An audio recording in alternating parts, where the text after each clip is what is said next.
Yeah, in a good spot. Looking forward to, getting ready for tomorrow and, just keeping things one day at a time. Making sure that we make the adjustments that are necessary.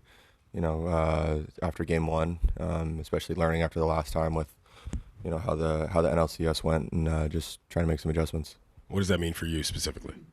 Just sticking to what we do and being able to make sure that we don't try to do too much and make sure that we can slow the game down a little bit and just make sure we take things one pitch at a time. Kind of take that same mindset from the first game and go into it, but be able to make adjustments on the fly. Second row on your right, Jack. Fabian. Yeah, David said that your hamstring had kind of tightened up on you a little bit over the course of that start. Is that something you had to be extra mindful of during this week? And is there anything that you feel like is inhibiting you to? No, I mean it's caused a little bit of extra work that I normally wouldn't have to do. But I'm good, feeling good today. I felt good yesterday. I threw my bullpen, so at this point it's not anything I'm worried about. Obviously, over the years you competed against the Dodgers for a while. Was there anything that when you got here that maybe surprised you, or that stood out to you immediately, just walking that clubhouse or just being around it every single day? No, nothing really. I think people like to make it seem like it wasn't the most close knit group, and that it was just maybe not as tight as some other clubhouses and locker rooms. And from the outside looking in, that just never seemed like the case. It seemed like they were all in it together, and the way they went about their business, and you could see like even from an approach standpoint as a team, and the way they seemed to have each other's backs, and the way it always seemed that as the game got later on, I had a handful of them just watching from the other side as we got later into the game and starter came out. If they were down, they found a way to rally, and they were never out of it. So that's a sign of a team that's together, and so that's the way that it's been since I walked in, day one in San Diego, and all throughout up until this point. Stand your right with Tyler in the fourth row. Jack, when you look at the Dodgers now, I mean, the additions they made at the deadline, yourself and Edman and Kopech have just been huge. Can you just sort of tell me a little bit about the impact that you've seen the three of you guys make on this team down the stretch? Yeah, I mean, that's what, try not to make things too big, at least for myself. When I came over here, my job was to go out and try to win some ball games, give the team a chance to win every time I went out. And then, it was going to be a matter of time once Tommy got healthy that, I've seen it. I got to play with that guy for a handful of years, watch what he did when he came up in 19, and he's in 2019 and starting playoff games for us. So for me, I'm not surprised at what he's done. I think it's awesome to see him continue to do what he's do after dealing with some injuries the last couple of years. And just because the guy is injured for a little bit doesn't mean that he hasn't stopped working or that talent has gone away. And Tommy is somebody that has worked continuously hard over and over again. And then I've known Kopech for a long time, same high school class. It's been awesome to see what he's been able to do. That guy is he's gone through a lot away from the field, and then what he was able to do coming over here and not trying to do too much and embracing his role in the pen and pitching some really big innings has been, nothing short of sensational. So all those guys have been great, and then everybody that has stepped up, and then you look at Walker too, what he's been able to do once he came back and got through a couple of those bumps and bruises, and what he's been able to do on this little stretch has been that's Walker. They try to say turn back the clock on what he did, and but for me, just guys had two TJs, and he's going to go out and he's going to give you everything he's got no matter what. So it's been fun to be a part of it. Go five rows back on your left with Matt. Hey, Jack, there have been a number of moments with the Dodgers specifically where things could have gone terribly wrong, whether it's injuries or other things like that.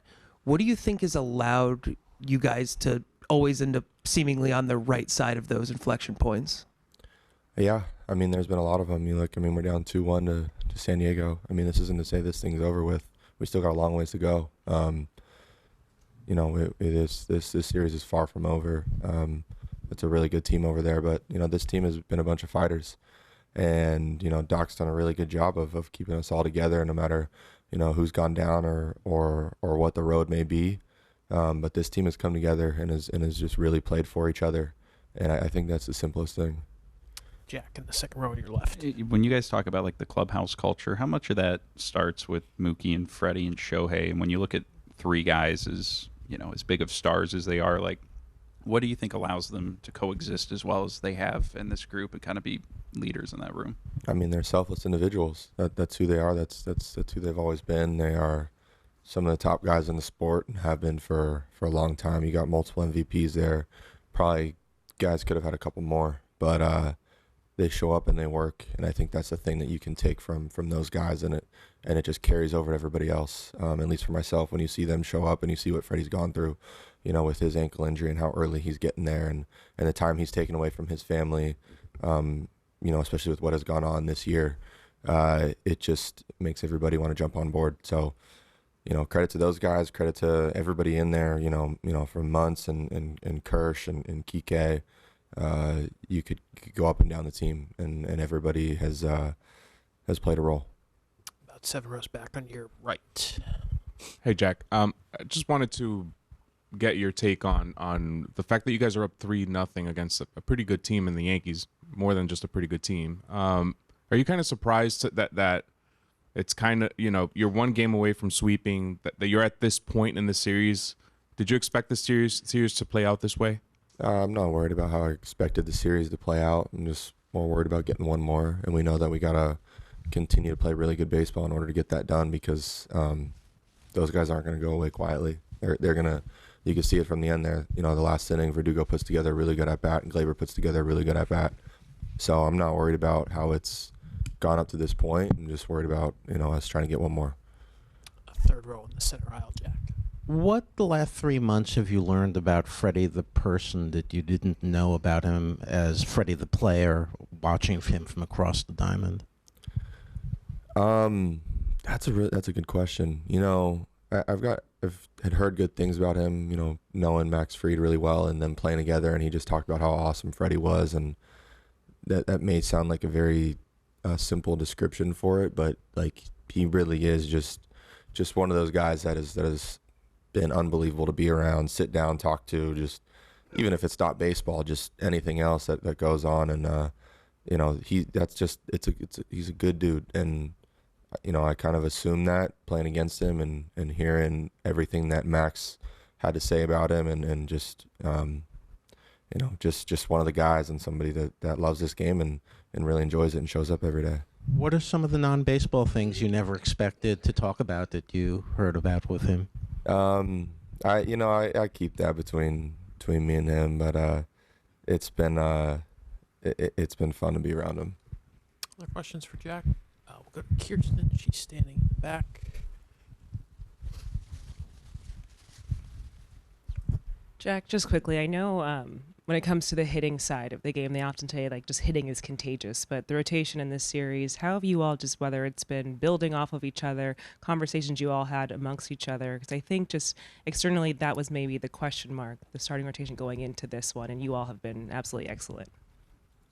Yeah, I mean, I think pitching can be contagious too, and whether or not it started with Walker's start in Game 3 against San Diego, where things happened that inning the way that they happened, but we thought he threw the ball really, really well, and then you look to the next day and what the bullpen did, and from there, what they were able to do in that game, and then you look to Yama and what he did, and just kind of carrying over. You just want to pick up after the next guy, and then if somebody has a rough night, then the next guy's going to pick you up, and that goes for everything in this game.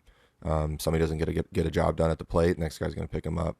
Bullpen guy leaves a couple guys on, or starter, we come out of the game with runners on, next guy coming in is going to pick us up, and so it's been one after the other in terms of that, and it's also been just picking the last guy up. So it's something we got to continue to do, and we still got a lot of work to do. We'll finish up in the third row on your left with Mike. Hey, Jack, is it weird or awkward at all preparing to pitch a Game 5 while hoping like heck you don't have to pitch a Game 5? No, I'm not. I'm worried about our guys going out and taking care of business today, and my job is to get ready for tomorrow. So I got to focus on what I got to do to get ready for tomorrow and root these guys on tonight, and yeah, so I got to keep my mindset right there.